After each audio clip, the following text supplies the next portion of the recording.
بسم اللہ الرحمن الرحیم الحمد للہ رب العالمین والصلاة والسلام علی اشرف الانبیاء وسادۃ الاتقیاء وسید المرسلین خاتم النبیین محمد وعلی آلہ واہل بیتہ وصحبہ اجمعین، اما بعد۔ وَلْتَنْظُرْ نَفْسٌ، نفس ایک فرد کو کہتے ہیں، پرسن کو کہتے ہیں۔ وَلْتَنْظُرْ نَفْسٌ، ہر شخص، ہر فرد بشر، ہر مومن اس پر نظر رکھے کہ ما قدمت لغد، اس نے کل کے لیے آگے کیا بھیجا ہے۔ اور کل سے مراد قیامت ہے، دنیا آج ہے اور قیامت اور آخرت کل ہے۔ اس لیے کل کے لیے اس نے کیا تیاری کر رکھی ہے۔ آگے بھیجنا اس لیے فرمایا کہ اس دنیا ہی میں کل کے لیے کمایا جا سکتا ہے۔ آخرت بنانے کے لیے یہی دنیا ہے، اور دنیا بنانے کے لیے بھی یہی دنیا ہے، یہی زندگی ہے۔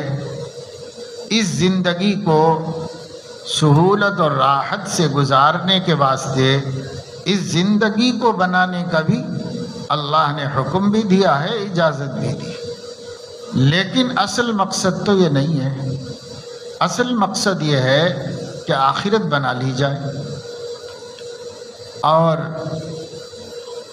ایک مختصر سے عرصہ حیات پوری کر کے وہیں جانا ہے، تو اسی حساب سے تیاری کی جائے۔ تو جو آدمی اس پر نظر نہیں رکھا ہوا ہوتا ہے، وہ آدمی وقت گزار رہا ہوتا ہے، وقت گزر رہا ہوتا ہے اس کا، اور وہ اپنی زندگی کی اس فرصت کو تنگ سے تنگ اور کم سے کم کرتا چلا جا رہا ہے، لیکن اسے اخیر تک بھی یہ دھیان نہیں رہتا کہ میں نے کل کے لیے کیا کما کے بھیجا ہے، کل کے لیے میری تیاری کیا ہے، اس کا دھیان نہیں رہتا۔ کتنے اللہ کے بندے ہیں جن کو موت تک بھی احساس نہیں ہوا کہ انہوں نے کل کے لیے کچھ کرنا تھا اس دنیا میں، انہیں مرنے تک بھی احساس نہیں ہوا۔ ہو سکتا ہے مرتے وقت سمجھ میں آیا ہو، یا ہو سکتا ہے موت بھی غفلت ہی کے اندر آ گئی ہو۔ تو چاہے غفلت میں مرے اور چاہے مرتے وقت سوچے، دونوں صورتوں میں ناکام ہے۔ اس لیے کہ مرتے وقت اگر سمجھ میں بھی آ گیا تو فائدہ کیا ہے، اس لیے کہ اب وقت نہیں ہے، اب کچھ مہلت نہیں ہے کہ وہ تیاری کرے۔ اس لیے ضروری ہے کہ ہر آن، ہر لمحہ وَلْتَنْظُرْ، آدمی دیکھتا رہے، آدمی نظر رکھا رہے۔ نظر رکھنا نگرانی کرنے کو کہتے ہیں، فکر کرنے کو کہتے ہیں۔ جیسے کسی کے بارے میں ہم کہتے ہیں کہ بھائی اس پر نظر رکھے رہو، یہ مال ہے اس کا دھیان رکھو، یہ بچے ہیں ان پر نظر رکھو۔ تو نظر رکھنے کا مطلب دھیان رکھنا، فکر رکھنا، خیال کرنا، نگرانی کرتے رہنا۔ تو ہر آدمی اس کی نگرانی کرے کہ ما قدمت لغد، اس نے کل کے لیے کیا آگے بھیجا ہے، آخرت کے لیے کیا تیاری اس نے کی ہے۔ یہ نظر رکھنا اس لیے ضروری ہے کہ اصل مقصد تو وہ ہے، اگر وہی نظر سے اوجھل ہو جائے تو پھر آدمی یہ دنیا کی عارضی، مختصر وقتی، مختصر مدتی زندگی کے لیے تو دن رات ایک کر دے گا، لیکن وہ ہمیشہ ہمیشہ کی زندگی کے بارے میں کچھ بھی ٹائم نہیں نکال پائے گا۔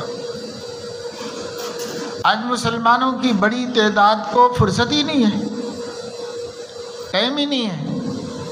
ما قدمت لغد کے واسطے، کل کے لیے کیا بھیج رہا ہے، آگے بھیجنا، ہم تو پیچھے سے جائیں گے، ہم سے پہلے وہاں ہمارا سرمایہ نجات موجود رہنا چاہیے، ہمارے جانے کے بعد کوئی صورت نہیں، اس لیے پہلے بھیج کر ہی جانا ہے ہم کو، اور نہیں بھیج کے جائیں گے تو ناکام ہو جائیں گے۔ اللہ پاک کا کرم ہے کہ اللہ پاک اپنی کتاب میں برابر توجہ دلاتے رہتے ہیں۔ جو لوگ قرآن مجید پابندی سے پڑھتے ہیں اور قرآن مجید سمجھ کر پڑھتے ہیں تو ان کو یہ یقین ہو جائے گا کہ اللہ پاک ہمیں یاد دہانی کا حق ادا فرما رہے ہیں۔ کوئی نہیں بول سکے گا قیامت میں کہ مجھے توجہ نہیں ہو گئی تھی، میرا دھیان ادھر نہیں گیا تھا، یا میرے مسائل اور میری مشکلات اور میری پریشانیوں میں اللہ پاک میں الجھ کے رہ گیا تھا اور آگے کچھ نہیں بھیج پایا تھا، یا جو بھیج سکا تھا وہ میرے لیے کافی نہیں تھا۔ نہیں بول سکے گا۔ کیوں نہیں بول سکے گا؟ کہ اللہ برابر یاد دلا رہے ہیں۔ قرآن زندہ ہے، حافظوں کے سینے میں موجود ہے، جو حافظ نہیں ہیں ان کی کتابوں میں موجود ہے، ہر مومن کے گھر میں قرآن موجود ہے، ہر مسجد میں قرآن موجود ہے۔ قرآن کبھی نہیں مٹا اور قرآن کبھی نہیں مٹے گا۔ اللہ کی ایک ایسی کتاب ہے جس کی حفاظت اللہ پاک خود فرما رہے ہیں۔ کیوں اپنے ذمے لے کے اس کی حفاظت کر رہے ہیں؟ اور البیلے طریقے پر انوکھے انداز میں آج تک دنیا کی کوئی کتاب محفوظ نہیں ہے جس طرح قرآن مجید کا حرف حرف محفوظ ہے، ایک ایک نقطہ محفوظ ہے قرآن مجید کا۔ جو حفاظت اس کتاب کی کائنات میں ہو رہی ہے اس کی کوئی مثال نہیں، لا مثال بے نظیر حفاظت اللہ تعالیٰ اس کتاب کی فرما رہے ہیں۔ کیوں فرما رہے ہیں؟ یہ کتاب الذکر ہے، یہ کتاب التذکرہ ہے، یہ کتاب یاد دہانی ہے۔ برابر اللہ یاد دلا رہے ہیں۔ اگر کوئی یاد دہانی نہیں کر رہا ہے تو ایسا ہی ہے کہ اس نے الارم رکھ لیا ہو اور ساؤنڈ بند کر دیا ہو، تو کیا ہوگا؟ وقت پہ الارم بجے گا اور وہ جگانے کا اپنا کام کرتا رہے گا، لیکن آپ نے اس کا ساؤنڈ بند کر رکھا ہے، آپ کو آواز نہیں آئے گی اور آپ اٹھنے کے مقصد میں ناکام ہو جائیں گے۔ آپ کی فلائٹ تھی تو فلائٹ چھوٹ جائے گی، آپ کی ٹرین تھی تو ٹرین چھوٹ جائے گی، آپ کو آفس جانا تھا تو اس میں ڈیلے ہو جائیں گے آپ، یا ناغہ ہو جائے گا۔ آپ کو جو بھی کام کرنا تھا الارم رکھ کر اس ٹائم اٹھ کر کے، تو آپ کا فون، آپ کی گھڑی الارم تو بجاتی رہی، لیکن آپ نے ساؤنڈ آف کر کے رکھا تھا تو آپ کو سنا ہی نہیں دیا۔ اب کیسے آئے گی آواز؟ آواز کو آپ نے خود بند کر کے رکھا ہے۔ اسی طریقے سے سمجھیے اس مثال سے کہ قرآن کریم آپ کو برابر یاد دہانی کرا رہا ہے کہ دیکھو تم بندے ہو، خدا نہیں ہو، دیکھو تمہارے ذمے کچھ کام کیے گئے ہیں، دیکھو تم دنیا میں رہنے نہیں گئے ہو، صرف آخرت کمانے گئے ہو اور آخرت کی تیاری کرنے کے لیے گئے ہو۔ دیکھو تمہیں یہاں ہمیشہ نہیں رہنا ہے، ایک دن مر جانا ہے، اور دیکھو قیامت آنے والی ہے، کوئی شک نہیں ہے، کوئی ٹال نہیں سکتا اس کو، اور دیکھو حساب ہونے والا ہے۔ کیا کیا نہیں قرآن کہہ رہا ہے؟ قرآن انڈیکیٹر دے رہا ہے، قرآن الارم بجا رہا ہے، برابر اپنے بندوں کو یاد دہانی کرا رہا ہے، لیکن بندوں نے اپنے کانوں پہ پردے ڈال رکھے ہیں، اپنی آنکھوں پہ پردے ڈال رکھے ہیں۔ نہیں سننا ہے ہم کو قرآن کی پکار، نہیں جاننا ہے ہم کو قرآن کی بات۔ یہ طے کی ہوئی ملت لوگوں کو اپنی غلطی تسلیم نہیں ہوتی، اپنی بات ماننے کو تیار نہیں ہوتے، اور کچھ لوگ ایسے ہوتے ہیں جن کو غلطی بتائی جائے تو غلطی تسلیم کر لیتے ہیں، مان لیتے ہیں، مگر ٹس سے مس نہیں ہوتے، وہ نہیں کرتے جو کرنا چاہیے تھا ان کو، صرف کہتے کہ ہاں بھائی بات تو صحیح ہے، بات تو مولانا صاحب نے غلط نہیں کہی، بالکل ٹھیک کہی، ہاں ایسا ہی ہو رہا ہے، ہم لوگ ایسا ہی کر رہے ہیں۔ یہ بندہ اس بندے سے جو مانتا بھی نہیں، بہت حد تک ٹھیک تو ہے، مگر وہ سوچے کہ اس ماننے کا فائدہ کیا ہے۔ وہ نہیں مان کے بھی اسی جگہ پر ہے، آپ مان کے بھی اسی جگہ پر ہیں، تو فائدہ کیا ہے؟ ماننے کا فائدہ یہ تھا کہ جس چیز کو آپ نے اپنی کمی اور اپنی غلطی تسلیم کر لی، اس پہ عمل شروع کرتے، اس غلطی سے اپنے کو بچاتے، اور جو اچھی بات سامنے آئی ہے اسے قبول کر کے عمل میں لے آتے۔ صرف مان لینے سے کیا ہوگا؟ ایک آدمی بھوکا ہے، اس کو کھانا دیا گیا بہترین بریانی کا پیکٹ، وہ لے جا کے رکھ لیتا ہے، نہ کھولتا ہے نہ کھاتا ہے، تو بھوک کیسے مٹے گی؟ روتے رہنے سے تو بھوک نہیں مٹے گی۔ آپ کو بھوک لگی تھی، آپ کو کھانا مل گیا، اب کھانا کھاؤ گے تو بھوک مٹے گی۔ آپ کو پیاس لگی تھی، کسی نے پانی کا باٹل خرید کے دے دیا، اب آپ کھولتے ہی نہیں، پیتے ہی نہیں، نہیں پیو گے تو کیسے پیاس بجھے گی؟ کل اخبار میں آیا تھا کہ ایک آدمی کی بھوک سے موت ہو گئی، ایک آدمی کی بھوک کی وجہ سے، بھوکا رہنے کی وجہ سے موت ہو گئی، اور اس کے جیب میں سے 1,00,000 روپے نکلے۔ یہ خبر ہے کل کی ہمارے شہر میں، ایک آدمی بھوک کی وجہ سے مر گیا اور اس کے جیب میں سے 1,00,000 روپے نکلے، وہ میت کے جیب میں سے۔ تو اب آپ اس احمق کو کیا بولیں گے؟ پہلے علماء نے لکھا ہے کہ کوئی بزرگ تشریف لے جا رہے تھے، تو ایک آدمی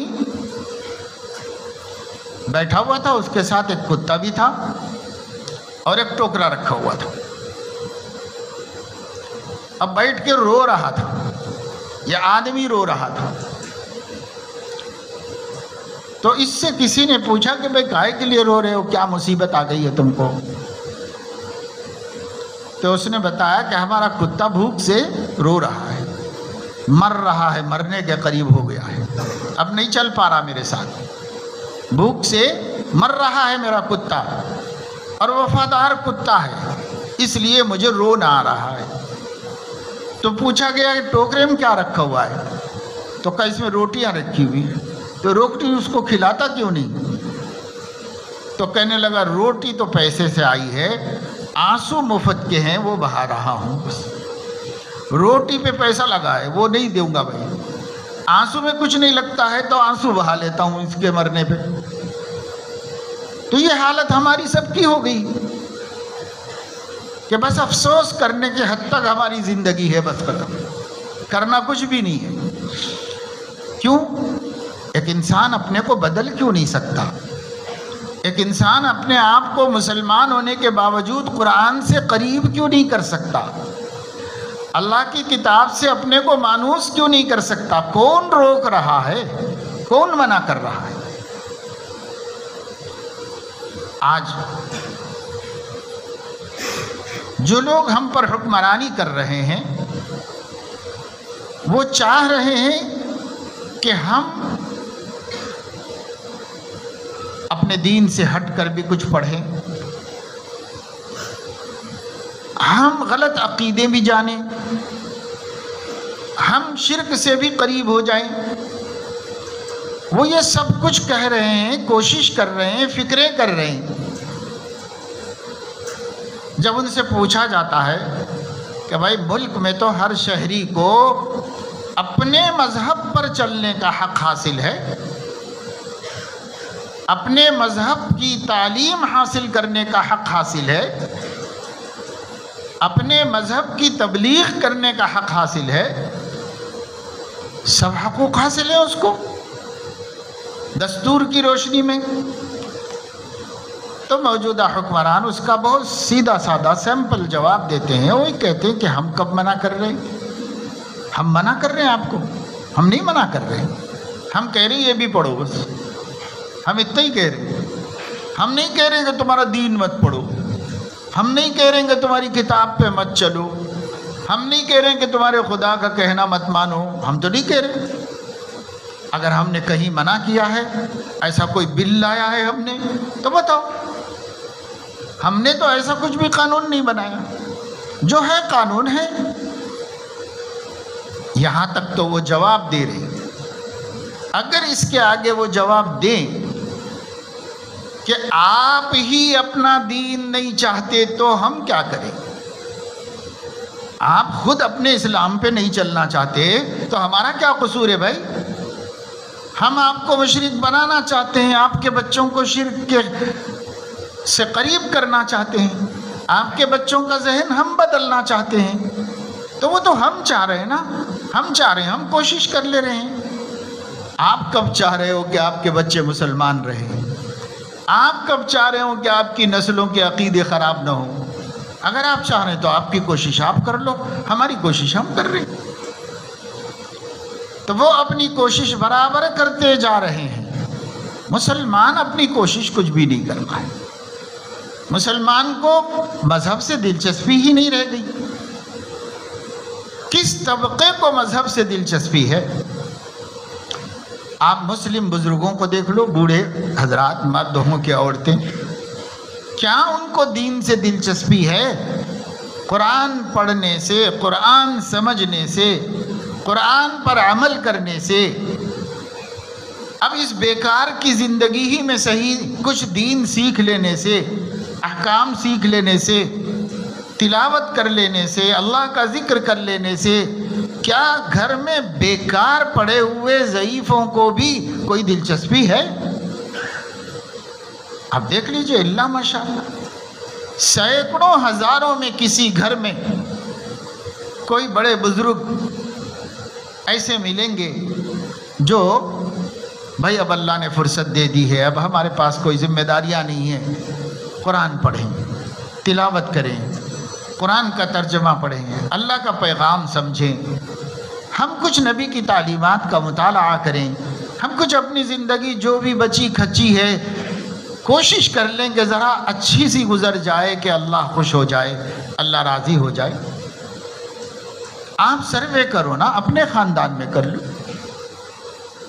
کتنے ملیں گے اپنے خاندان میں جن کی عمر زیادہ ہو گئی، ذمہ داریاں ختم ہو گئی، اب کچھ نہیں ہے، بیٹی بہو لا کے کھانا دے دیتے ہیں، دسترخوان بچھا دیتے ہیں، اب کچھ نہیں ہے آپ کے ذمے۔ وہ بھی کیا دین سے دلچسپی رکھتا ہے؟ اس کو بھی کیا قرآن سے، اللہ سے، اس کے ذکر سے، اپنے نبی سے، اپنے نبی کی سیرت طیبہ سے کوئی دلچسپی ہے؟ نہیں ہے، بیکار وقت گزر رہا۔ جوانوں کو دیکھو تو ان کا وقت کیسے گزر رہا ہے۔ بچے اسکولوں میں 8ویں 9ویں جماعت تک تو پھر بھی اپنی عمر کے اعتبار سے ماں باپ سے دبتے ہیں، ڈرتے ہیں، لیکن 10ویں جماعت میں ہوں، ہائی اسکول میں چلے گئے، ہائی اسکول کے بعد جونیئر کالج میں چلے گئے، ایک نظر ڈال کے دیکھ لو مسلمان بچوں کے اوپر، بچیوں کے اوپر، آپ کو گہری نظر کی ضرورت نہیں، ایک نظر صرف محلے پہ ڈال کے دیکھ لو، کیا ان کو اپنے دین سے کوئی مطلب ہے؟ پارکوں پہ جا کے دیکھ لو، سوئمنگ پولز پر جا کر کے دیکھ لو، کھیل کے اڈوں پہ جا کے دیکھ لو، جو پلے گراؤنڈز جگہ جگہ ہیں، اور خود کالجز میں جا کے دیکھ لو، کالج کے گراؤنڈ میں، کالج کے گیٹ کے باہر کے ماحول میں، ہوٹلوں میں دیکھ لو، کیا اس قوم کو مسلمان بھی کہہ سکتے ہیں کہ یہ مسلمان ہیں؟ کسی کو بھی ان کی پرواہ نہیں، وہ ایسے ہی پل رہے ہیں، وہ ایسے ہی بڑے ہو رہے ہیں، ان کو اپنے دین سے کوئی مطلب نہیں، انہیں اسلام سے کوئی لینا دینا نہیں۔ وہ کہتے ہیں بھائی یہ جوانی ہے، جوانی جیسے گزرنا چاہیے ویسے گزر رہی۔ ان کے ماں باپ کو بھی ہوش نہیں، ان کو بھی ہوش نہیں۔ یہ حالت ہے یعنی۔ اب میں آ رہا تھا راستے میں، چونکہ جمعہ ہے اس لیے چھوٹ جاتے ہیں جلدی بچے، تو 5-7 موٹر سائیکلوں پر 15-16 بچے بیٹھے ہوئے، سب تقریباً ایک ہی عمر کے، مشکل سے 16-17 سال کی عمر کے، ہاتھوں میں سگریٹ ہے، اور روڈ پر اس طرح چل رہے ہیں، ایسے جا رہے ہیں جیسا کہ کوئی دوسری سواری نہیں ہے، جیسا کہ کوئی پیچھے سے آ ہی نہیں رہا ہے، ایسے جا رہے ہیں، جدھر چاہے مڑ جا رہے ہیں، جدھر چاہے نکل جا رہے ہیں، جیسے چاہے جا رہے ہیں، اور بہرے بنے ہوئے ہیں، کوئی ہارن کی آواز نہیں سنائی دیتی، کوئی شخص سامنے سے آ رہا وہ بھی نہیں دکھائی دیتا، کوئی پیچھے سے آ رہا ہے وہ بھی نہیں سمجھ میں آتا، بس ایسا لگتا ہے کہ جانوروں کا ایک ٹولہ ہے جا رہا ہے۔ بکریوں کو تو کم سے کم اس کا چرواہا کوئی دوسرا راستہ پانا چاہتا ہے تو سائیڈ میں کر لیتا ہے، چھوٹی سی لکڑی لے کے ایک سائیڈ میں کر کے راستہ نکال دیتا ہے، لیکن ان جانوروں کو کون راستہ سکھانے والا ہے، کون راستہ بتانے والا ہے؟ 4 پیر کے جانوروں سے 2 پیر کے جانور زیادہ بدتر ہو گئے۔ اولئک کالانعام بل ھم اضل سبیلا، اللہ کی کتاب کہہ رہی ہے یہ انسان، یہ حیوان ناطق، یہ 2 پیر والا جانور 4 پیر والے جانوروں سے بدتر ہو جاتا ہے جب وہ اپنے نبی کا دین چھوڑ دیتا ہے، اس سے بدتر ہو جاتا ہے۔ آج ہمارے بچوں کے یوں صبح و شام ہو رہی ہے، تہذیب نام کی کوئی چیز نہیں، اخلاق کوئی چیز نہیں، بڑے چھوٹے کچھ نہیں، راہگیروں کا خیال کچھ نہیں، بڑے بزرگ ان کی عمر کا کوئی لحاظ نہیں، کوئی تمیز نہیں ہے، بس جیسے آسمان نے پھینکا ہو اور زمین میں ان کو گود میں لے لیا ہو۔ کوئی استاذ نہیں، کوئی باپ نہیں جو طریقہ سکھائے، کوئی ماں نہیں۔ آج دیکھو جنگوں کے اندر سینکڑوں مر رہے ہیں تو ایک آنسو بہانے والا نہیں، اس لیے کہ یہ اولاد ہی ایسی ہے کہ جس کا باپ ہے نہ ماں۔ ما بکت علیہم السماء والارض، 1000 فوجی مرتے ہیں تو ان میں سے چند فوجیوں کے مرنے پر آہ کی جا رہی ہے، چند کے مرنے پر، باقی 990 تو 990 کے بارے میں غم ہی نہیں۔ کیوں نہیں ہے؟ ان کا کوئی ہے ہی نہیں زمین کے اوپر کہ جو روئے ان کے اوپر۔ اور حکمرانوں کو کیا فکر ہے کہ انہیں مر جائیں تو جب مر جائیں تو فری کی چیز تھی، ختم ہو گئی، ان کو کیا غم ہے اس کا؟ اسی طریقے سے اگر ہم دیکھیں تو ہمارے سماج میں ہماری نئی نسل، اور جو نسل اب 15 17 18 20 برس تک پہنچ گئی ہے، ان کا کوئی چرواہا نہیں ہے، کوئی ان کو تہذیب سکھانے والا نہیں ہے، کوئی ان کو اخلاق کی بات بتانے والا نہیں ہے، کوئی ان کو نبی کی معرفت کرانے والا نہیں ہے۔ انہیں نہیں پتا کہ ان کا کوئی خدا ہے، انہیں نہیں پتا کہ ان کا کوئی رہنما ہے، انہیں نہیں پتا کہ ان کے لیے کوئی کتاب آسمانوں سے ان کے رب نے نازل فرمائی ہے، انہیں نہیں پتا ہے کہ دنیا میں عزت نام کی بھی کوئی چیز ہوتی ہے اور وہ مہذب اقوام کو حاصل ہوتی ہے، بے تہذیب اور بدتمیز لوگوں کو عزت نہیں ملتی، ان کو کوئی بولنے والا نہ سمجھانے والا، نہ کوئی سبجیکٹ ہے ان کے کالج میں، ان کے اسکول میں، کچھ بھی نہیں ہے۔ کسی زمانے میں مورل سائنس کہا گیا، اسے نکالنے کی وکالت کی گئی اور نکال دیا گیا، کیونکہ اس کے ہوتے ہوئے ہم انسانوں کو جانور نہیں بنا سکتے تھے، ہم انسانوں کو جانور دیکھنا چاہتے ہیں، اس وجہ سے وہ سب ہٹاؤ جو پرانے زمانے کے لوگ پڑھایا کرتے تھے اسکولوں میں، سب ختم، لوگ ناراض ہوتے تھے۔ ہم نے حیدرآباد ہی کے بارے میں پڑھا تھا، ایک بزرگ آدمی تھے، اسی مسجد کے مصلی تھے، دنیا سے رخصت ہو گئے، اللہ مغفرت فرمائے۔ انہوں نے کہا کہ جب ہم پڑھتے تھے اسکول میں تو ہم سے ایک غلطی ہو گئی تہذیب کے خلاف، تو ہمارے استاد نے دیکھ لیا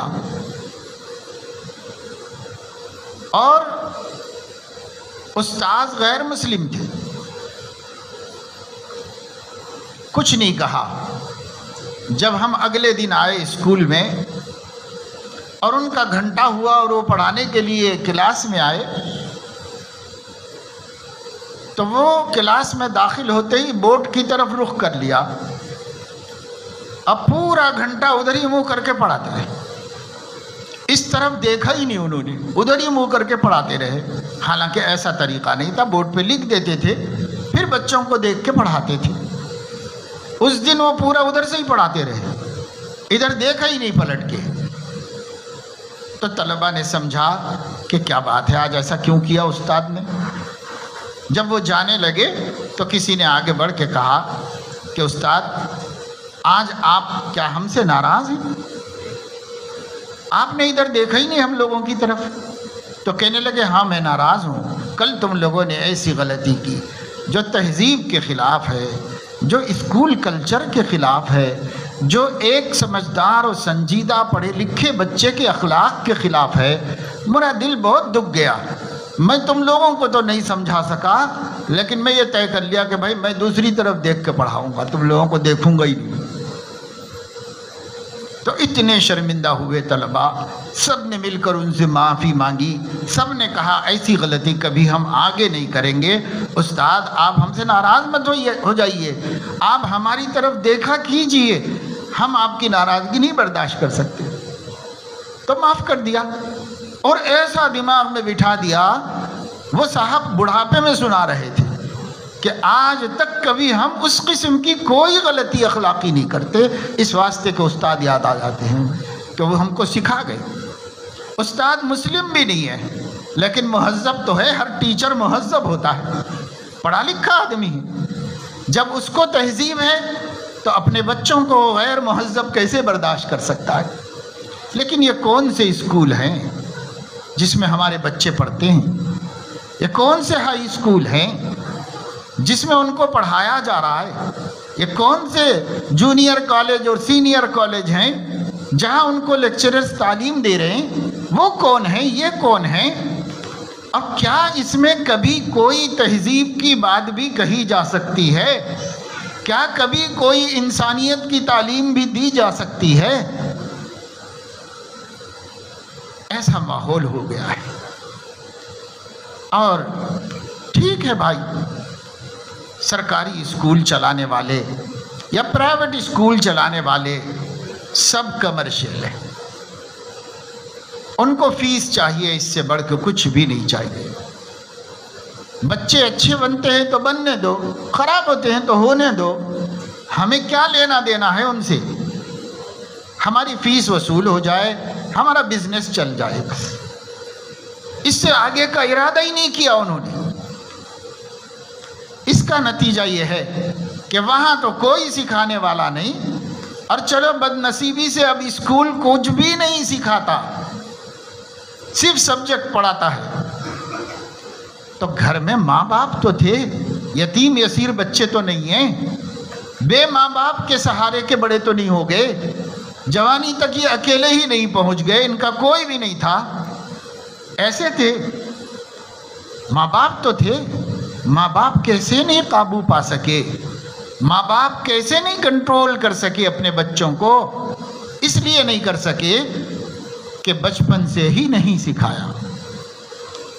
جن ماں باپ نے بچوں کو تہذیب سکھائی ہے وہ آج بھی اس ماحول میں بھی، اس کلچر میں بھی، اسی کالج کے اندر نہایت مہذب و شریفانہ زندگی گزارتا ہے۔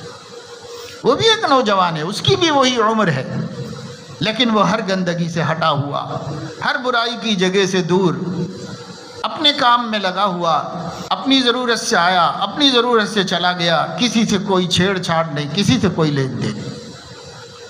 ایسے بھی بچے ہیں نا، آٹے میں نمک کے برابر، مگر ہر کالج میں ہے، ایسی بچیاں بھی ہیں، ایسے بچے بھی ہیں، اور وہ مسلم بچیاں بھی ہیں جو غیر مسلم کے منہ سے سگریٹ کھینچ کر خود پی رہی ہے، پھر ان کو پلا رہی ہے، برقعوں کے اندر برقعے پہن کر۔ ایسی مسلم بچیاں بھی ہیں، ایسے مسلم بچے بھی ہیں جن کو دیکھ کے لگتا ہے کہ یہ دہریے ہیں، ان کا کوئی خدا نہیں، یہ کسی مذہب کے ماننے والے لوگ نہیں۔ ایسے بچے، ایسی بچیاں مسلمانوں کی بڑی تعداد میں، کسی بھی کالج کے پاس جا کے دیکھ لو، کسی بھی ہائی اسکول سے نکلنے والے بچوں کو دیکھ لو، سمجھ میں آ جائے گا۔ ہاں یہ عمر ہے، کھیل کود کی عمر ہے، بیجا حرکتوں کی عمر ہے، شرارت کرنے کی عمر ہے، لیکن ایک بزرگ تھے حضرت مولانا ارشاد احمد صاحب، رئیس المبلغین، بہت بڑے مبلغ تھے، پورے ہندوستان میں انہوں نے خدمات انجام دی، دارالعلوم دیوبند کی طرف سے پورے ملک میں جاتے تھے، کام ہی تبلیغ کرنا تھا ان کا۔ انتقال ہو گیا، حیدرآباد بھی بار بار آئے، اور حیدرآباد میں بدعات کے بجائے سنتوں کے رواج میں ان کا بڑا حصہ ہے، بڑا حصہ ہے ان کا۔ تو حضرت فرمایا کرتے تھے کہ بھئی بچے تو شرارت کرتے ہیں، کون نہیں مانتا کہ بچے شرارت کرتے ہیں، اور ان کا حق ہے کہ وہ کریں، لیکن فرماتے تھے کہ شرارت اور چیز ہے، خباثت اور چیز ہے۔ خباثت سے تو روکنا پڑے گا ان کو۔ شرارت کیا ہے؟ ایکٹیویٹیز ہیں، خالی نہیں رہ سکتا اس عمر میں، کچھ کرے گا، یہ کرے گا، وہ کرے گا۔ اچھا ماحول ہوگا تو اچھی اچھی چیزیں اس سے سامنے آئیں گی، خراب ماحول ہوگا تو خراب چیزیں سامنے آئیں گی۔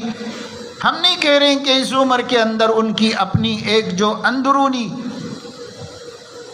کیفیت ہے جو اللہ نے بنائی ہے اس پر دباؤ ڈالنا چاہیے اور فطرت کے خلاف بچوں کو مجبور کرنا چاہیے، یہ بات ہم نہیں کہہ رہے۔ ہم یہ کہہ رہے ہیں کہ ان کے لیے ایسا ماحول فراہم کرنا چاہیے اور ایسی تعلیمات ان کے سامنے آنی چاہیے، اور اس طرح ہمارے نبی کا تعارف سامنے رہنا چاہیے، اہل اللہ اور بزرگان دین کی زندگیاں ان کے سامنے رکھنا چاہیے کہ وہ ان کی وہ ایکٹیویٹیز جو ان کی عمر کا تقاضا ہے اس سے کچھ اچھائیاں وجود میں آ جائیں، کچھ بھلائیاں وجود میں آ جائیں، شرم کے کام نہ ہوں، بد اخلاقی وجود میں نہ آئے، بے تہذیبی وجود میں نہ آئے۔ یہ کب ہوگا؟ جب کہ گھر کا ماحول ان کو تہذیب و شرافت سکھاتا ہو، تب ہوگا۔ بعض وقت ہمارے نوجوان بچے بھی یہ سمجھتے سوچتے ہوں گے کہ بھائی ہماری تو عمر تو شرارت گڑبڑ کرنے کی عمر ہے۔ ان سے بھی ہم یہ کہنا چاہتے ہیں، آپ کی ان حرکتوں اور آپ کی ایسی ایکٹیویٹیز سے جو آپ کی اپنی عمر کا تقاضا ہے کوئی مخالفت نہیں کر رہا ہے، وہ فطرت ہے، فطرت سے کون ٹکرائے گا، لیکن اس کے نام پر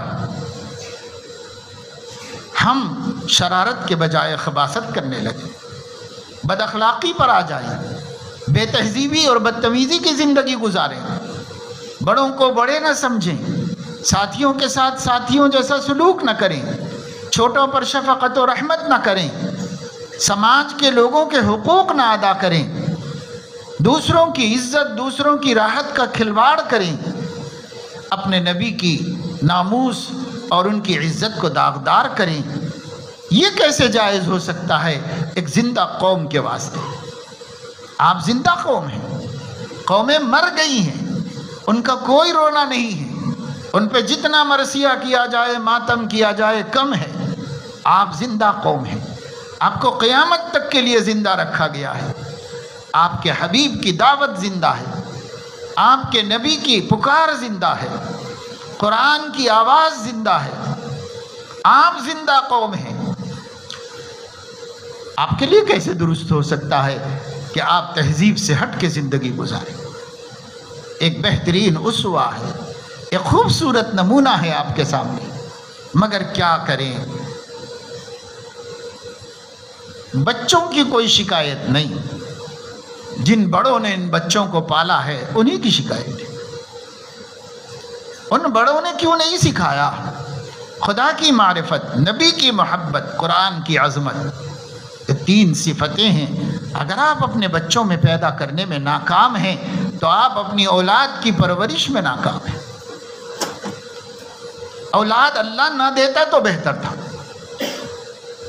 کم سے کم اپنے پیچھے ایسے سماج کو تو نہیں چھوڑ کے جا سکتے تھے جس سماج کو دیکھنے والا ہر شخص نہیں، دیکھنے والا آسمان اور دیکھنے والی زمین بھی شرمندہ ہو، ایسا سماج تو ہم نہیں چھوڑ سکتے تھے۔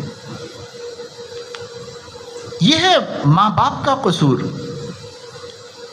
جن کے سائے میں پڑھ کے بچے جوان ہوئے، کچھ بھی تو ان کو نہیں بتایا گیا، کچھ بھی تو ان کو نہیں سکھایا گیا۔ ایک بزرگ گزرے ہیں حضرت شیخ سعدی رحمہ اللہ، بڑے عالم تھے، عمر بھی اللہ نے بہت عطا فرمائی، 30 سال تک وہ علم حاصل کرتے رہے، دنیا بھر میں پھر پھر کے، پہلے کالجز نہیں تھے، یونیورسٹیز نہیں تھی کہ آپ ایک چھت کے نیچے پی ایچ ڈی تک پہنچ جائیں، مارے مارے پھر کے علم لانا پڑتا تھا لوگوں سے، 30 سال تک علم حاصل کرتے رہے، 30 سال تک دنیا کی سیاحت کر کے تجربات حاصل کرتے رہے زندگی کے، اور 30 سال انہوں نے اللہ کے بندوں کی اور دین اسلام کی خدمت کی، اور 90 برس سے زیادہ عمر میں انتقال فرما گئے۔ ان کی نصیحتیں، ان کی اچھی باتیں، ان کی اخلاقی تعلیمات آج بھی موجود ہے، دنیا فائدہ اٹھا رہی ہے۔ وہ فارس کے رہنے والے تھے، ان کی زبان فارسی تھی، اور اسی میں ان کی تعلیمات، ان کی لکھی ہوئی کتابیں موجود ہیں، جس سے آج تک دنیا فائدہ اٹھا رہی ہے۔ اپنی ایک کتاب میں ایک جگہ لکھتے ہیں کہ اگر بنی آدم، ایک عورت، ایک خاتون مسلم ولادت کے وقت میں، ڈیلیوری کے ٹائم میں ایک اژدہا جن دیتی تو زیادہ بہتر تھا نافرمان اولاد کو پیدا کرنے سے، نافرمان اولاد کو پیدا کر دینے سے ایک اژدہا پیدا کر دینا بہتر تھا اس کو۔ یہ کیا بات ہے؟ یہ اسی چیز کی طرف وہ اشارہ کرنا چاہتے ہیں کہ فرزند ناہنجار، نافرمان، بدتمیز، ماں باپ کی عزت نہیں، بہن بھائیوں سے بات کرنے کا سلیقہ نہیں، کوئی تمیز نہیں ہے، تو یہ جتنا اذیت پہنچائے گا لوگوں کو، یہ جتنا تکلیف دے گا، ہر ایک کی روح کو ستا ستا کر کے جی رہا ہوگا، اتنا تو سانپ بھی نہیں ستائے گا، ایک دفعہ ڈس کے مار دے گا، قصہ ختم ہو جائے گا۔ مگر یہ نافرمان اولاد تو صبح سے شام تک 10 دفعہ ڈستی، ماں کا کلیجہ کھاتی ہے، باپ کا دماغ چاٹتی ہے، پڑوسیوں کو تکلیف پہنچاتی ہے، ساتھیوں سے لڑتی بھیڑتی رہتی ہے، جہاں چلے جاؤ سانپ بچھو کی طرح زندگی گزار رہے۔ کس کو راحت ہے؟ کس کو سکون ہے؟ جب تک اولاد کی اسلامی تربیت نہیں کرو گے، جب تک خلق محمدی سے آشنا نہیں کرو گے، جب تک خدا کی معرفت، نبی کی محبت و قرآن کی عظمت پر ان کی تربیت نہیں ہوگی، تب تک وہ اولاد ہمارے حق میں ولد صالح یدعو لہ کی مصداق نہیں ہوگی۔ کیا اولاد ہے وہ؟ میرے دوستو، بزرگوں، اللہ تعالیٰ یہی یاد دہانی کرا رہے ہیں۔ آپ قرآن مجید کھولو، بند ہے قرآن مجید، الارم بج رہا ہے، آواز نہیں آ رہی۔ کیسے جاگیں گے آپ؟ کیسے اٹھیں گے آپ بستر سے؟ کیسے کھڑے ہوں گے اپنے کام اور مقصد کے واسطے؟ آپ کو تو جب پتہ چلا، جب آپ کا نقصان ہو گیا، کام ختم ہو گیا، تب آپ گھبرا کے اٹھے اور دیکھا کہ صاحب گھڑی نے الارم کیوں نہیں بجایا، موبائل نے الارم کیوں نہیں بجایا۔ چیک کیا تو پتہ چلا کہ صاحب وہ بار بار بجاتا رہا، مگر آپ نے آواز بند کر کے رکھی تھی، اس لیے آواز نہیں آئی آپ کو۔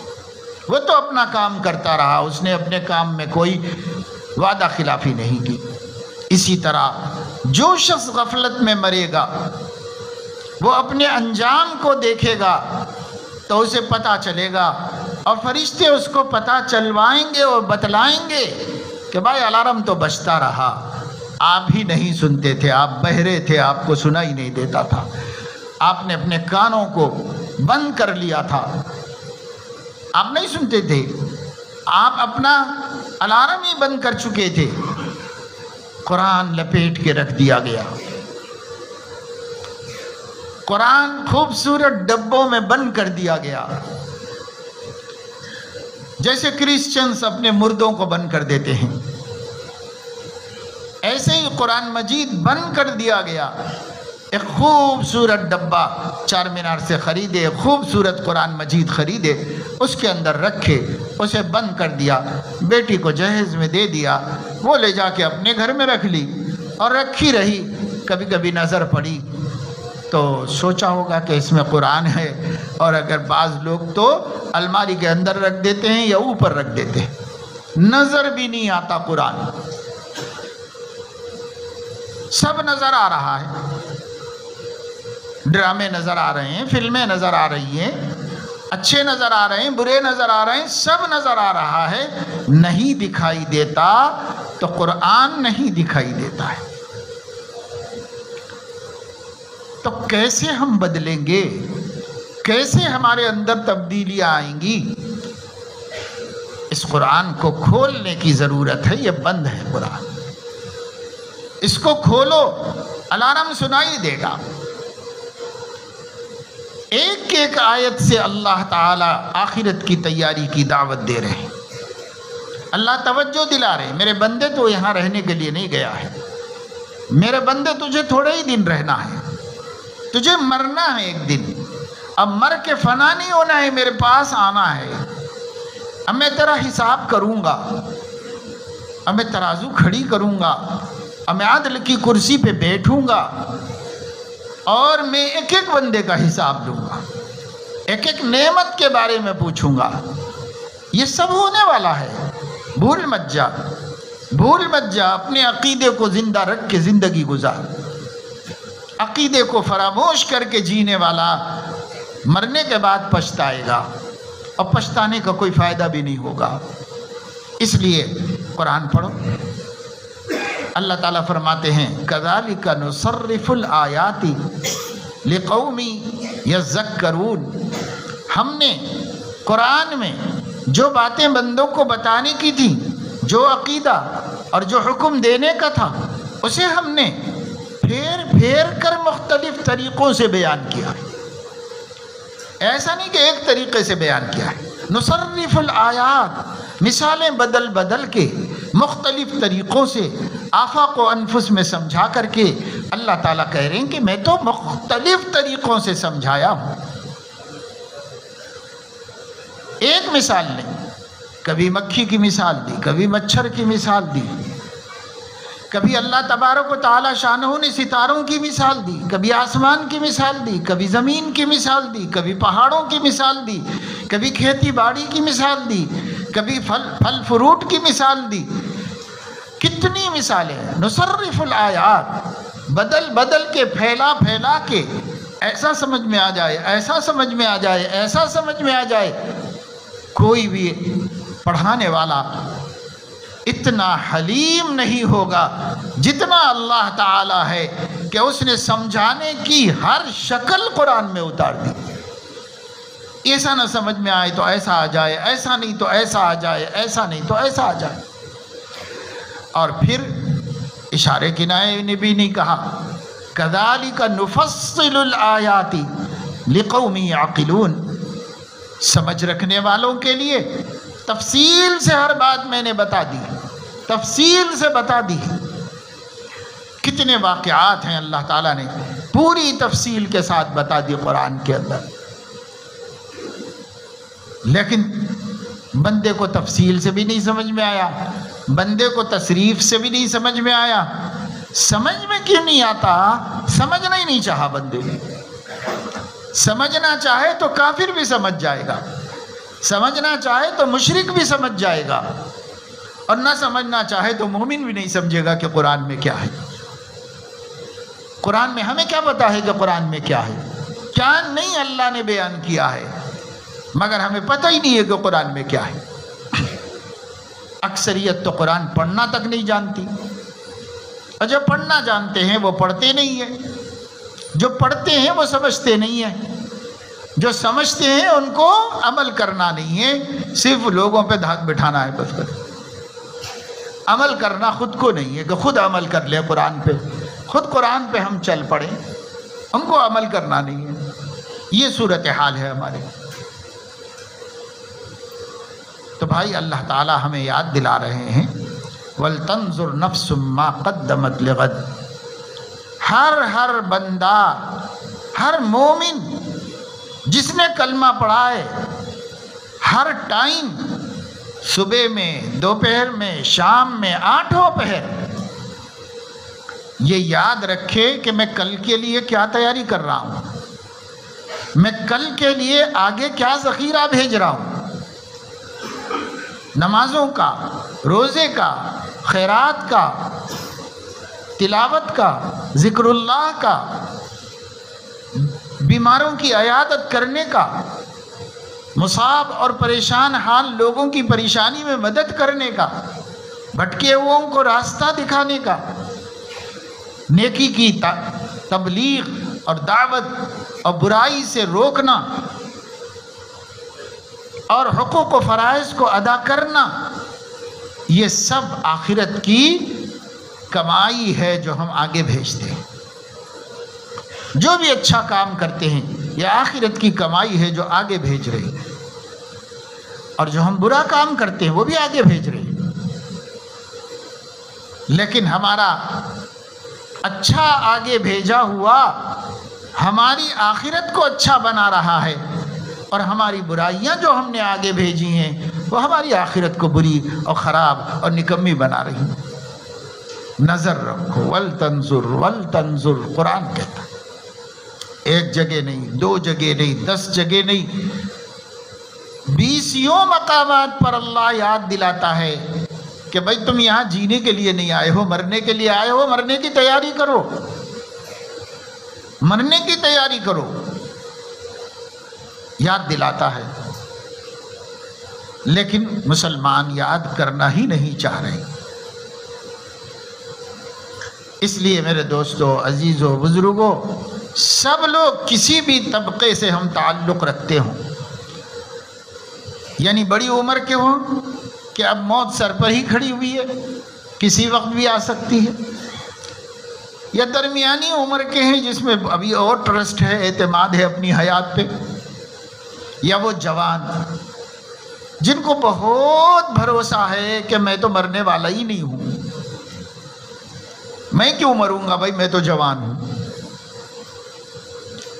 سبھی کو قرآن یاد دلاتا ہے وَأَنَّ السَّاعَةَ آتِيَةٌ لَا رَيْبَ فِيهَا وَأَنَّ اللَّهَ يَبْعَثُ مَن فِي الْقُبُورِ، میرے بندو قیامت ایسی آنے والی حقیقت ہے کہ اس میں شک کی گنجائش نہیں ہے، اور ہر وہ شخص جو زمین میں دفن ہے اٹھایا جائے گا۔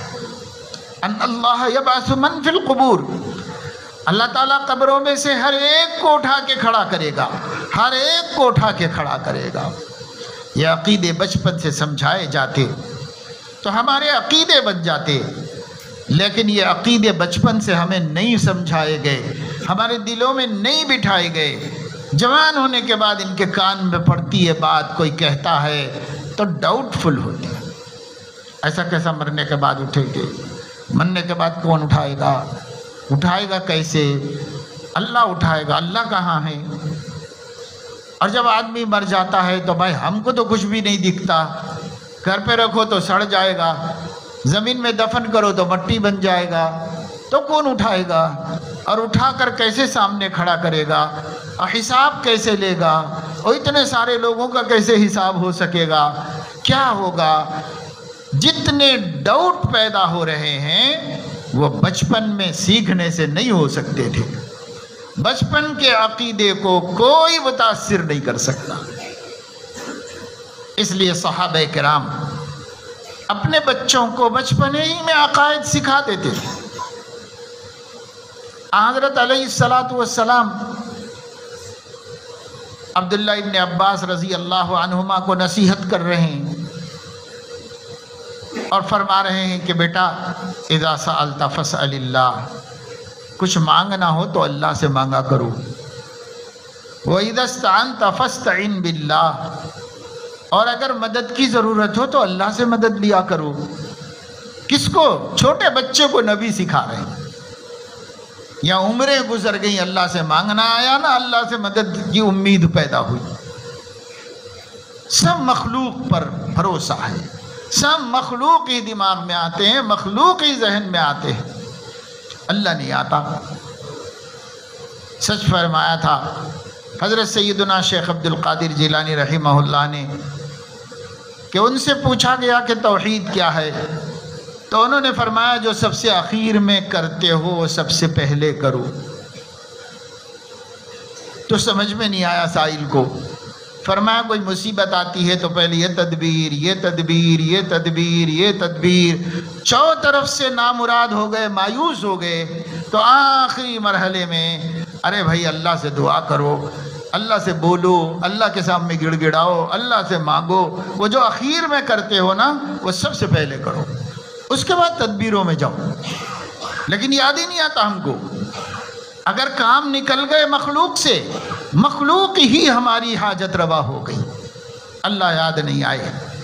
ساری مخلوق سے اگر ہم عاجز ہو گئے تب اللہ پاک یاد آئے، اور اللہ رب العزت کو ہم نے اب پھر کہتے ہیں اللہ کہ جب آخر میں بھی مجھے یاد کیا، اب میں ہی نے پھر اس کو بچا دیا اور نجات دے دی، تو جیسے ہی سکون ملے گا تو پھر مجھے پکارنے کے بجائے شرک کرنا شروع کر دیتے۔ اذا رکبوا فی الفلک دعوا اللہ مخلصین لہ الدین فلما نجاہم الی البر اذا ہم یشرکون۔ میں بچا لیا دریا میں ڈوبنے سے، نکلنے کے بعد شرک شروع کر دیتے ہیں، مجھے ہی پھر یاد نہیں رکھتے۔ تو پہلے بھی بھول گئے، اخیر میں بھی بھول گئے، غرض پڑی تو خدا یاد آیا، اور جب غرض نہ ہو تو خدا کہیں نہیں، پرواہ نہیں ہے خدا تعالیٰ کی۔ ایک کیسا دین ہے بھائی، ایک کیسا ہمارا عقیدہ ہے، اس عقیدے کو بنانے کی ضرورت ہے، عقیدے پہ محنت کرنے کی ضرورت ہے۔ عقیدہ مؤثر ہوگا، مضبوط ہوگا حضرت محمد صلی اللہ علیہ وسلم اور دیگر نبیوں کی زندگیوں سے واقف ہونے سے، سیرت طیبہ سے واقف ہونے سے۔ کوشش کر رہے ہیں بعض جگہ علماء ربیع الاول کے مہینے سے لے کر کے ابھی گزری ہوئی رات تک، خدا جانے کتنے ایسے جلسوں میں مجھے جانے کا موقع ملا، لوگوں نے بلایا جو انعامی جلسے تھے، انعام دینا تھا۔ کس کو؟ بچوں کو انعام دینا تھا۔ کاہے کا انعام دینا تھا؟ انہوں نے حضرت علیہ السلام کی سیرت کا مطالعہ کیا، اس کو یاد کیا، اسے رٹا، سوالات اور جوابات کو پھر امتحان دیا۔ تو ان کو انعام دینا چاہیے، تو انعام ان کو دینے کے لیے جلسے ہوتے رہتے ہیں۔ پتہ نہیں 20 جلسوں میں گیا، رات بھی ایک جلسے میں تھا۔ تلجا پور ایک شہر ہے مہاراشٹر کا، کسی زمانے میں مسلمان بڑی تعداد میں تھے، اب تو وہ چونکہ ایک بہت بڑا مندر ہے اس علاقے سے تو مسلمان سب تک ہٹ گئے، لیکن پھر دور دراز کے علاقوں میں آبادیوں میں کچھ معمولی سی تعداد میں مسلمان ہیں، بس 3 مسجدیں ہیں۔ ضلع عثمان آباد ہے، اس کا نام اب بدل کے کچھ اور کہہ دیا گیا، زبان پہ چڑھتے چڑھے گا، وہ پتہ نہیں کیا ہے۔ کل بھی پوچھا تھا میں کہ ڈسٹرکٹ کا نام، نیا نام کیا ہے، تو کچھ بتایا ان لوگوں نے، وہ زبان پہ نہیں آیا۔ عثمان آباد ایک ضلع ہے، قدیم ضلع ہے، دکن جب نظام اسٹیٹ تھا اس زمانے سے ہے، انہی کے نام سے ہے۔ اس وجہ سے جو متعصب ذہنیت اس وقت حکمرانی کر رہی ہے، وہ ہر اس چیز کو مٹانا چاہتی ہے جس سے مسلمانوں کی تاریخ کا تعلق ہو، مسلم ہسٹری کا تعلق ہو، اس کو ختم کر دینا چاہتی ہے۔ اورنگ آباد کا ختم کر دیا، فی الحال اسٹے چل رہا ہے۔ یہاں کا بھی ختم کر دیا، اور اس کے اوپر جگہ جگہ سے آہستہ آہستہ ہٹایا جا رہا ہے۔ خیر جو بھی ہو، ہمیں کیا کرنا ہے؟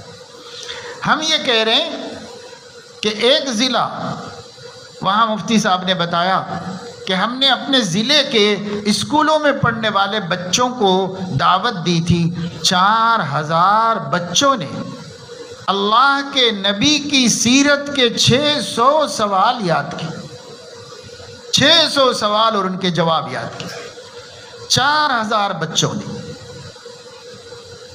پھر ان کو الگ زون وائز الگ الگ کر کے ان کا الگ الگ انعامات کے جلسے کر کے دے دیے۔ یہ ایک ان کا آخری جلسہ تھا، وہاں پر بھی بچوں کو انعامات دیے گئے، بڑے بڑے انعامات دیے گئے، 10-10 ہزار 15-15 ہزار کے انعام دیے گئے، جو سب سے اچھا یاد کر کے آیا تھا۔ لیکن یہ وہ سوالات ہیں، 600 سوالات ہمارے نبی کی زندگی سے متعلق، جو ان معصوم بچوں کو تو یاد ہو گئے، پوچھتے جاؤ جواب دیتے چلے جائیں گے، پوچھتے جاؤ جواب دیتے چلے جائیں گے، لیکن ان کے امی کو نہیں معلوم ہے، ان کے ابا کو نہیں معلوم ہے، ان کے دادا کو بھی نہیں معلوم ہوں گے، ان کے شہر کے لیڈر کو بھی نہیں معلوم ہوں گے۔ مسلمان بڑی تعداد ایسی ہے جو نہیں جانتے۔ یہ کوشش تو کی جا رہی ہے 2-4 سال سے، مختلف علاقوں میں علماء کر رہے ہیں ختم نبوت کے تحت اور دوسری تنظیمیں، کہ کم سے کم ہمارے بچے اپنے نبی کو تو جان لیں۔ لیکن ایک ضلع میں 4000 بچے نہیں ہیں، ایک ضلع میں اس سے کہیں زیادہ مسلم بچے ہیں، ان کی فکر کون کرے گا؟ اب میں ان کو بھی چھوڑ دو، آپ کے گھر میں بچے ہیں، آپ ان کی فکر کون کرے گا؟ آپ کے گھر کے بچوں کو نبی کی سیرت معلوم ہو گئی؟ آپ کے گھر میں آپ کی اہلیہ محترمہ نبی صلی اللہ علیہ وسلم کے بارے میں کچھ پوچھے تو جواب دے سکتی ہے؟ آپ نے جائزہ لیا؟ کبھی اپنی پیاری بیوی سے پوچھا؟ وہ بیوی جو ماں باپ پسند کر کے لائے ہیں اسے چھوڑیے، وہ بیوی جس کو آپ خود پسند کر کے لے کے آئے ہیں، کیا اس سے کبھی پوچھا کہ ہمارے نبی کو جانتی ہو؟ کبھی اس سے پوچھا کہ ہمارے نبی کے ابا کا نام بتا سکتی ہو؟ ہمارے نبی کے چچا کتنے تھے؟ ان چچاؤں میں ایمان کتنے لائے اور کتنے بے ایمان دنیا سے چلے گئے؟ ان کی پھپھی کا کیا نام ہے؟ ان کی نواسے کل کتنے ہیں؟ نواسیاں بھی ہیں کہ نہیں ہیں؟ کتنے مسلمان ہیں صرف حضرات حسنین کرام کو نبی کا نواسہ جانتے ہیں، آپ کی نواسیوں کا نہ نام جانتے ہیں نہ تعداد جانتے ہیں، جانتے ہی نہیں، کیونکہ پتہ ہی نہیں کہ حضرت فاطمہ کے علاوہ بھی کوئی بیٹیاں تھیں آپ کی، مسلمانوں کو پتہ ہی نہیں۔ ہاں مسلمانوں کو اگر کچھ فکر ہے تو اس کی فکر ہے کہ ایک صاحب بیرون ملک رہتے ہیں، انہوں نے مجھے کل ایک چھوٹا سا ویڈیو بھیجا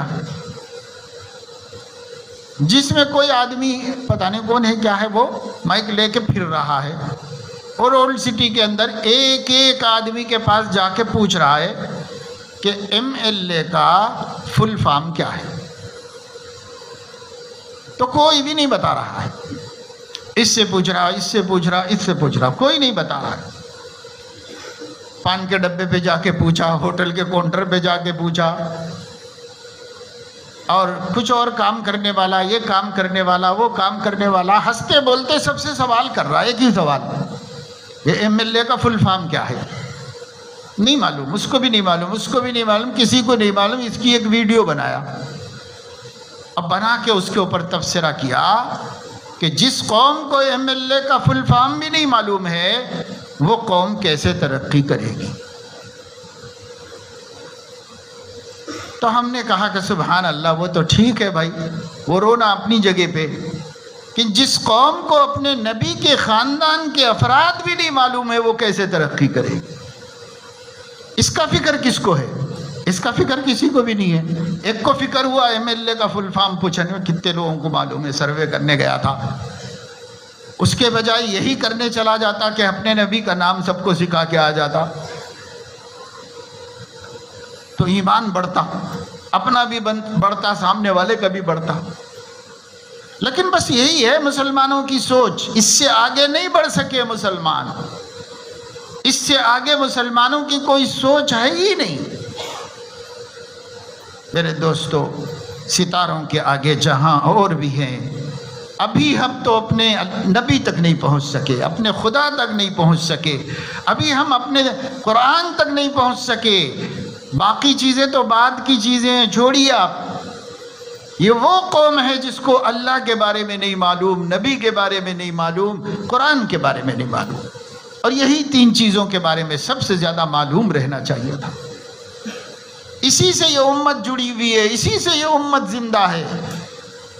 جس مسلمان کے دل میں معرفت رب نہیں، حب رسول نہیں، عظمت قرآن نہیں، وہ چلو بھر پانی میں ڈوب کے مر جائے تو بہتر ہے۔ وہ جی کے کیا کرے گا جب اس کو اپنے رب کے بارے میں نہیں معلوم، اپنے نبی کے بارے میں نہیں معلوم، اپنے قرآن کے بارے میں نہیں معلوم؟